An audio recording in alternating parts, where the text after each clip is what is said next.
This is going to be interesting. So I just watched Kyle's video where he talks about everything going on with the Appalachian Trail Conservancy not recognizing certain thru-hikers this year. So if you want to learn more about that, I recommend his video. I'll put it in the description. But in this video, I want to talk about my experience regarding this whole thing because I fall into the category of my thru-hike not being recognized by the ATC. So as you may know, I attempted the Appalachian Trail starting March 1st, 2020. And I got to Hot Springs, North Carolina, which is mile 273, before I made the decision to go home and cancel my thru-hike for the year. But because I left the trail before March 30th, according to the Appalachian Trail Conservancy, those 273 miles that I did in 2020 do count towards a thru-hike. So I waited a whole year and didn't hear anything from the ATC saying it was okay to return to the Appalachian Trail. But February 22nd, 2021, I made the decision thinking it was safe enough for me to return to the AT and complete my thru-hike. I started back at Springer Mountain in Georgia and hiked all the way to Mount Katahdin in Maine, all 2,193 miles of the Appalachian Trail. It was somewhere in the middle of my thru-hike that the ATC started to recognize the miles that thru-hikers were doing again.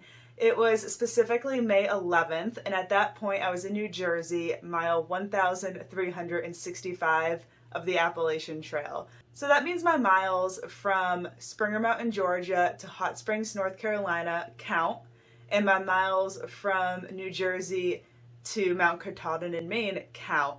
But that leaves 1,101 miles of my Appalachian Trail hike between those 2 points that the Appalachian Trail Conservancy is not recognizing. And that's like half of my thru-hike. So going back when I started the Appalachian Trail in 2021, the Appalachian Trail Conservancy was still telling hikers to register their thru-hikes even though they weren't recognizing the thru-hikes. So I did that. I went to atcamp.org, I think. I registered my start date, and so the ATC knew I was out on the trail. And I actually did that again after I finished in Monson, Maine. I hiked Katahdin, went back to Monson, went to the ATC office and said, hey, I finished the ATC. They took down my information and registered me again. So they have the data in their system that I thru-hiked the AT. They know the date I started. They know the date I finished. So even though they have that information, they're still saying I didn't thru-hike the AT. So after I did the trail and I went to the ATC in Monson, Maine, it was then that I got my AT tag that most hikers will put on their backpack when they're hiking the AT. And to me, I really wanted that. That was really important to me, and I'm really glad I did it. But the recognition from the Appalachian Trail Conservancy wasn't important to me. I didn't actually care if they recognized my thru-hike or not. Because to me, I know I thru-hiked the AT. My friends and family know I thru-hiked the AT. My 28,000 subscribers on YouTube know that I thru-hiked the AT. Except there's one guy that won't believe me because there was like one mountain I didn't film in New Hampshire, so he thinks I yellow blazed. Which, that's ridiculous. If I ever were to yellow blaze, I wouldn't skip a section in New Hampshire. That's my favorite state. It pisses me off more that random people on the internet aren't recognizing my thru-hike than the Appalachian Trail Conservancy themselves isn't recognizing my thru-hike, if that makes sense. But anyways, I just didn't care that the Appalachian Trail Conservancy wasn't going to give me a 2,000 miler certificate or whatever they do. I actually didn't know that getting recognition from the ATC or whatever the 2,000 miler program is, I didn't know those things existed until this controversy even started happening. Anyways, there is an organization called ALDA, which is the Appalachian Long Distance Hikers Association, and they are recognizing thru-hikers. You can go on their website, fill out a little form, and they'll give you a certificate and a patch.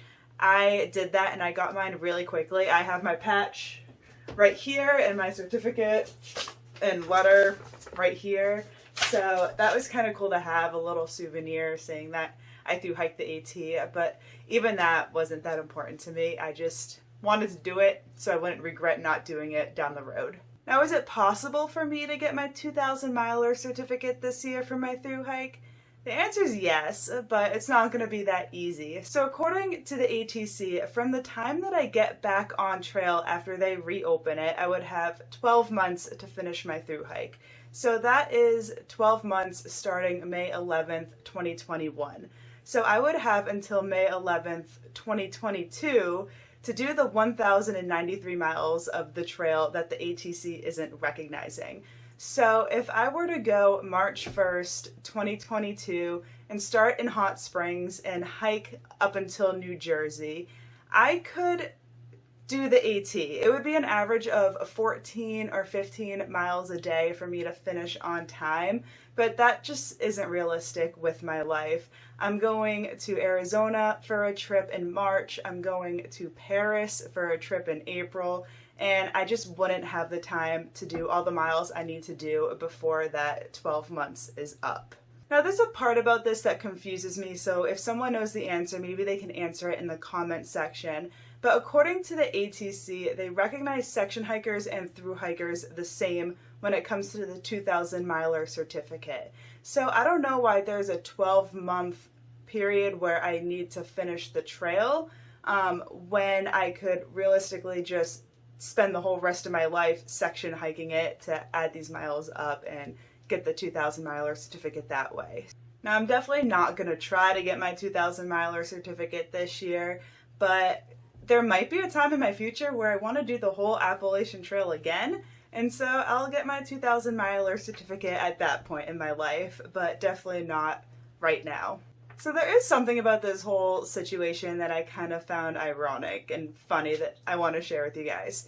So, like I said, I hiked the Appalachian Trail this year from February to June, all 2,193 miles, and my thru hike is not being recognized. But if I started May 11th and started my thru hike in Hot Springs, North Carolina, and finished on Mount Katahdin in Maine, that would be considered a thru hike according to the Appalachian Trail Conservancy. Even though I didn't do the first 273 miles this year, even that would only be 1,920 miles that I would have done in 2021. But that's more of a thru hike according to the ATC than what I did. And even though the ATC would recognize the 1,920 miles a thru hike, I definitely know the internet would not. And I would rather have the ATC not recognize my thru hike than the whole internet, because that can get brutal. So like Kyle said in his video, I don't want people to slam the ATC. I just don't really care what they do or don't do because it doesn't affect my life. I don't want to waste my energy getting mad at an organization for recognizing my thru hike or not recognizing my thru hike, because it just doesn't affect me. So when it comes to the Appalachian Trail Conservancy, I just don't really have an opinion. I just wanted to make this video to just kind of put my thoughts out there in case people were interested. I did get a couple emails from people asking to put my stance on this situation, especially after Kyle put his video out, and I'm happy to share. So I hope you guys enjoyed. Let's talk in the comments about this, but let's keep it nice. Let's not waste our energy being negative about something that doesn't affect us. I think some people could use that advice. So thanks for watching, and I'll see you in the next video. Bye.